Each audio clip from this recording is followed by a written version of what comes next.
காங்கிரஸ் வேட்பாளர் தேர்வில் தொடர்ந்து இழுபறியானது நீடித்துக் கொண்டிருக்கிறது. இந்த நிலையில் தற்போதைய சட்டமன்ற உறுப்பினர்கள் மற்றும் அவர்களுடைய வாரிசுகள், முன்னாள் எம்பிக்கள் தற்பொழுது தொடர்ந்து காங்கிரஸ் கட்சியில் சீட் பெறுவதற்காக டெல்லியில் முகாமிட்டிருக்கிறார்கள். தற்பொழுது திமுக கூட்டணியில் காங்கிரஸ் கட்சிக்கு 28 இடங்கள் ஒதுக்கப்பட்டிருக்கிறது. கடந்த முறை போட்டியிட்டதை விட 3 இடங்கள் கூடுதலாக பெற்றிருந்தாலுமே கூட தற்பொழுது வரை வேட்பாளர் பட்டியலை அறிவிக்காமல் இருப்பது திமுக மற்றும் காங்கிரஸ் கூட்டணியில் தற்பொழுது சற்று சுணக்கம் ஏற்பட்டிருப்பதாக கருதப்படுகிறது.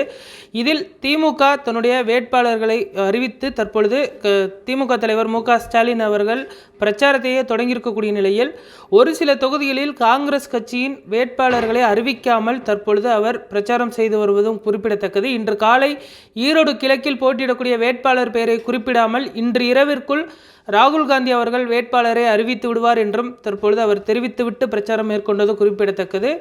குறிப்பாக செல்வ பெருந்தகை அவர்கள் ஒரு சிலரை பரிந்துரை செய்திருக்கிறார். அந்த பட்டியலை கிறிஸ் ஜோடங்கர் அவர்கள் டெல்லி தலைமைக்கு கொடுத்திருக்கிறார். இதை மல்லிகார்ஜுன கார்கே அவர்கள் நிராகரித்திருப்பதாக தகவல் வெளியாகி இருக்கிறது. அதே போன்று KC வேணுகோபால் அவர்களும் செல்வ பெருந்தகை மற்றும் அவருடைய ஆதரவாளர்கள் பெயரைத்தான் இந்த பட்டியலில் கொடுத்திருக்கிறார்கள். இதனால் இந்த பட்டியலை மறுபரிசீலனை செய்ய வேண்டும் என்றும் தெரிவித்திருக்கிறார்கள்.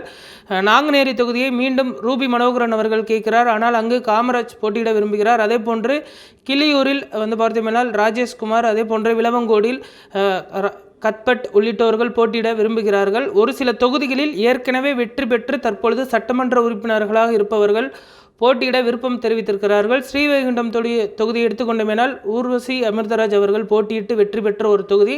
அந்த ஸ்ரீவைகுண்டம் தொகுதியை தற்பொழுது அந்த பட்டியல் பார்த்தோமேனால் அவர் மீது பல்வேறு புகார்கள் இருக்கிறது. அவர் பெயரை மாற்றிவிட்டு வேறு ஒருவரை அறிவிக்க வேண்டும் என்று டெல்லி தலைமைக்கு புகார் பட்டியலானது அனுப்பப்பட்டிருக்கிறது. இதுபோன்று பல்வேறு தொகுதிகளிலுமே புகார் அனுப்பப்பட்டிருப்பதனால் வேட்பாளர்களை அறிவிப்பதில் சிக்கல் எழுந்திருக்கிறது.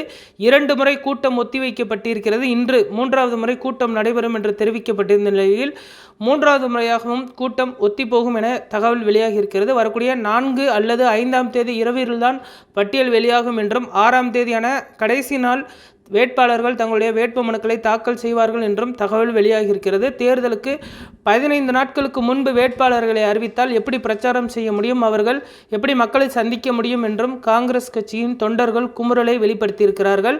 விரைவில் வேட்பாளர் பட்டியலை வெளியிட வேண்டும், இந்த கோஷ்டி பூசலை தவிர்க்க வேண்டும் என்பது காங்கிரஸ் கட்சியின் நிர்வாகிகள் மற்றும் தொண்டர்களுடைய கருத்தாக இருக்கிறது.